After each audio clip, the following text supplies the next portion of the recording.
What is up guys? So para sa una natin test ride guys, ito yung SYM Cruisin GT na 150cc. Liquid cool na yan. EFI, keyless, ABS, may traction control na din. So, liquid cool na rin yan para mas efficient siya and mas maganda sa mga long ride. Test ride natin yan. Panel lang motor na to guys. Nandito na lahat ng mga information na pwede mo makita. So may traction control, pwede mo siyang i-off. And pwede mo siyang i-on. Tapos may orasan dito. Tapos voltmeter, RPM, RPM, tapos temperature.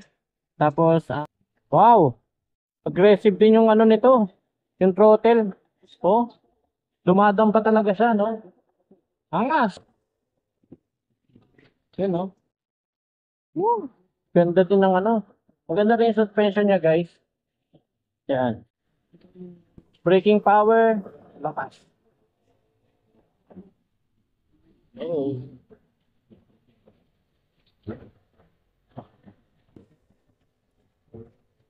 Para sa performance ito, malakas yung power din ito.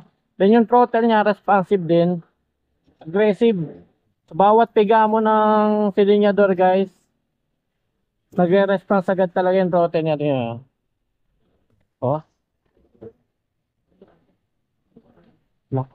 Ganda din ang motor na to. So maganda din to subukan sa mga ride, sa long ride.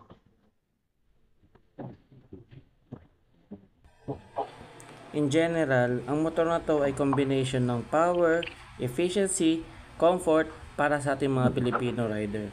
So kung ikaw ay interesado sa motor na to, pwede kang mag-PM dito sa page na ilalagay ko sa screen, LGM Motorcycle Sale and Services, para ma-assist nila kayo.